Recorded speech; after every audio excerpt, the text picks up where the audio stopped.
Many economists refer to it as the biggest robbery ever enacted on the American people.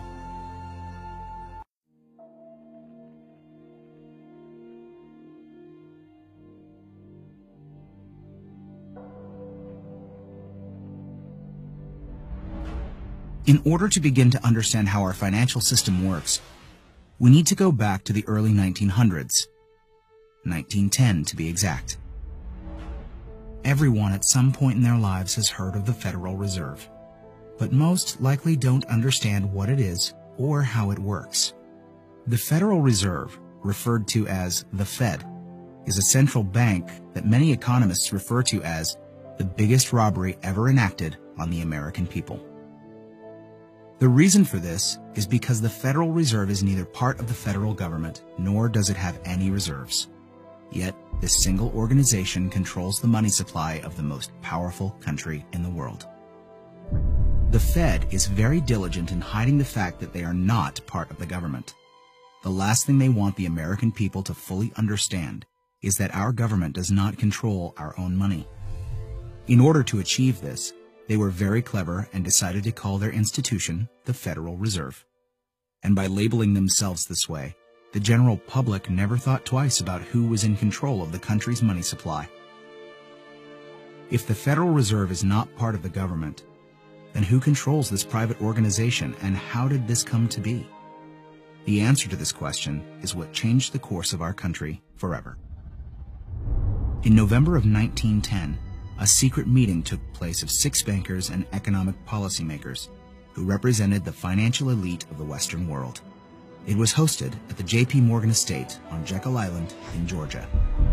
In attendance was Senator Nelson W. Aldrich, Abram Piatt Andrew Jr., Assistant Secretary of the Treasury, Frank Vanderlip, President of National City Bank of New York, Henry P. Davidson, Senior Partner of J.P. Morgan & Company, Charles D. Norton, President of First National Bank of New York, Paul Warburg, Director of Wells Fargo, Benjamin Strong, the emissary for J.P. Morgan, and coincidentally, the first president of the Federal Reserve.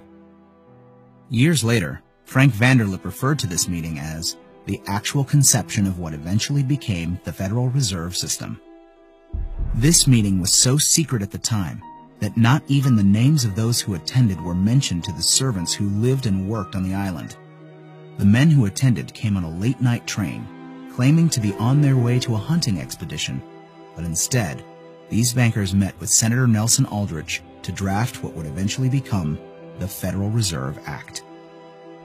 This private meeting, attended by some of the most powerful men in America, was strategically designed to take control of our country's money supply and to achieve ultimate power in America.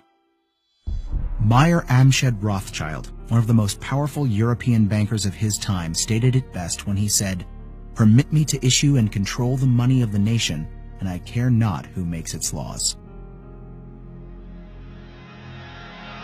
On December 23, 1913, 2 days before Christmas, when most people in Congress were home with their families, the Federal Reserve Act was signed into law by President Woodrow Wilson. That single act, however small it may seem, transferred the control of our monetary system from our government into the hands of some of the wealthiest men in our country. Putting into law the Federal Reserve Act gave unlimited power to a few wealthy banking institutions in America. The Fed has the power to issue currency, manipulate interest rates, and run secret bailouts. Yet Congress and the President are not allowed full oversight over this powerful organization. The Federal Reserve enjoys a monopoly over the creation of our nation's money and credit, but for 100 years, they have never been completely transparent and accountable about it. And we don't have to look back too far from today to see what it looks like in real life. When testifying before Congress in 2009, Fed Chairman Ben Bernanke refused to disclose which institutions received trillions of dollars in these bailouts and loans, or give our representatives details about what deals were being made. So my question to you is, will you tell the American people to whom you lent $2.2 trillion of their dollars? Will you tell us who got that money and what the terms are of those agreements? Hundreds and hundreds of banks, any bank or that has access to the U.S. Federal Reserve's Can you discount? tell us who they are? No. In an interview with Treasury Secretary Timothy Geithner, he makes the stunning assertion that conducting a full audit of the Federal Reserve, something never before done in its 100-year history, is a line that we don't want to cross. To be denied full transparency of these transactions after U.S. taxpayers contributed over $16 trillion to these bailouts and loans is unthinkable and unconstitutional. It is our right as American citizens to know where our money is being spent. It's very ironic that if you don't give the IRS full transparency with your finances, you go to jail. But if you're a private organization of elite bankers that controls the money supply of a country, you're free to do as you please without full oversight. This private organization is arrogant in the fact that the same accounting laws that apply to the rest of America do not apply to them.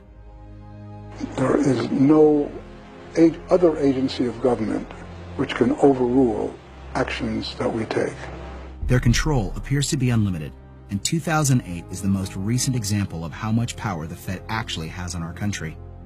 Many of us were told in private conversations that if we voted against this bill on Monday, that the sky would fall, the market would drop 2,000 or 3,000 points the first day, another couple thousand the second day, and a few members were even told that there would be martial law in America if we voted no. That's what I call fear-mongering. The elite banking institutions took trillions of dollars worth of risk, and when they lost their bets, they threatened politicians to use taxpayer money to bail them out, or else we would face an Armageddon type of scenario. This historic change of power in America is again why many economists refer to it as the biggest robbery ever enacted on the American people.